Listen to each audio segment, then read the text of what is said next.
Oi, gente, tudo bom? Olha, mais um complemento aqui para nossa aula introdutória, dentro do contexto dos números aleatórios, né? Que a gente já discutia, rodou o programinha e tudo, né? Mas como eu tinha falado para vocês, o NumPy, né, tem excelentes geradores de número aleatório e tudo, mas essa matemática do gerador de número aleatório é uma coisa bem interessante, bem antiga e bem interessante, né? Então eu fiz aqui um pequeno resumo, né?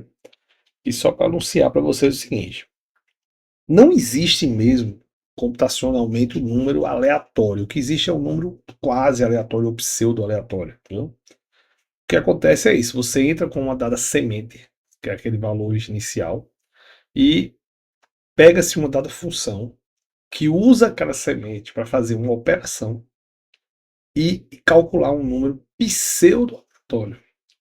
Um número que tem uma grande, assim, tem uma baixa correlação com os seus sucessores ou antecessores, e que você tem, em geral, a distribuição uniforme. Então, na verdade, você não tem número aleatório mesmo, pelo jeito, é só um número meio que pseudo-aleatório. Mas que ele, digamos, não se repete, ou se repete após a geração de um número muito grande, uma quantidade muito grande de números, é que ele vai se repetir. É o que o pessoal chama de período, né? Período longo, entendeu? Então, um dos geradores mais antigos, que eu esqueci o nome dele hoje quando eu estava conversando com vocês, mas agora eu me lembrei, é esse gerador linear, esse gerador congruente ou congruencial linear, entendeu? E é um gerador interessante, velho. Como eu disse, você starta o problema com um dado valor e aplica essa fórmula aqui. Ó. Você calcula uma constante vezes esse valor, mais outra constante, e calcula o resto da divisão com o dado m. Essa operação vai gerar um novo número. E esse novo número é colocado aqui e vai rodando aí essa relação de recorrência, vamos dizer assim, esse procedimento. Então, esse procedimento é bem interessante, é antigo, mas funciona. No final das contas, quando você divide esse cara por m, você tem um número r, que é um número que está entre 0 e 1. Entendeu? Então, eu implementei ele aqui para vocês. Deixa eu mostrar para vocês aqui. Fiz aqui uma implementaçãozinha aqui. Esse computador é meio bichado. Então eu fiz uma implementaçãozinha para vocês. Eu criei uma def aqui, que eu chamei de meu gerador, né? O meu gerador LCG, tá bom? Então qual é a ideia? Esses parâmetros aqui, gente, eu peguei da literatura, tá? São parâmetros já que, digamos, a galera já usa há muito tempo, tá bom? E aí qual é o lance?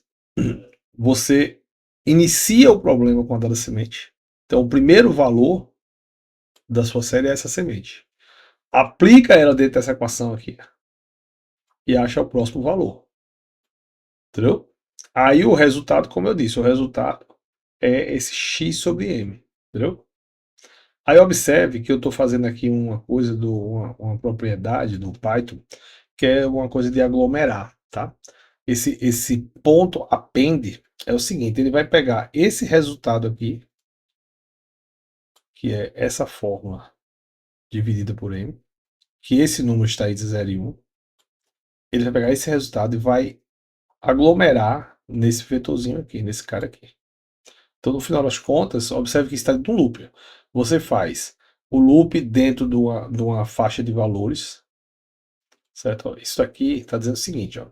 Eu entro com o número de valores que eu quero aqui. Aí esse loop quer dizer que eu vou fazer esse bloco n valores vezes. Entendeu? O que é que esse bloco faz? Aplica a fórmula. E o que é que essa linha faz? Ela pega o valor x sobre m, que é o valor normalizado de 0 e 1, e aglomera ele dentro dessa lista, que é chamada de resultado. Entendeu? Então, no final das contas, ele vai ter, digamos, se você pedir um número de valores 10, ele vai repetir esse bloco 10 vezes e vai gerar 10 números aleatórios. Entendeu? E aqui, então isso é a minha def, tá? Aí aqui eu chamo a def, meu gerador, aí boto uma semente, eu botei aquele 1042, pode ser qualquer valor, tá? Pode ser qualquer valor. Como disse, a semente é só um start. E eu quero 5 valores ou 10 valores. Vamos botar 10 aqui. Tá? Aí ele vai chamar a def, vai fazer isso aqui, vai fazer isso aqui. Certo? Observe que o resultado está definido aqui como uma lista vazia. Certo? Aí vai fazer esse loop. Esse loop, ele vai caminhar, certo? No range que tem tamanho n valores. Então, se eu botei 10 aqui, ele vai repetir esse bloco 10 vezes. Cada vez que ele repete, ele gera um número e guarda na lista resultado, que é retornado no final. Entendeu? Então, no final das contas, a def te devolve uma lista. Ó, 10 valores, tá vendo? 10 valores. 10 valores. E esses valores estão entre 0 e 1, né? Pode dar uma olhada aí que eles estão de 0 e 1, entendeu? Mas se você vir aqui e mudar, bota aqui outra semente, aí você vai ver que vai dar outros valores diferentes. Né? Já deu outros valores, né? Interessante. E assim vai. Beleza, gente? Então, essa matemática dos geradores era bem interessante, né? Esse é um dos mais antigos, o LCG é um dos geradores mais antigos. Beleza? Então é isso. Valeu, gente. Obrigado.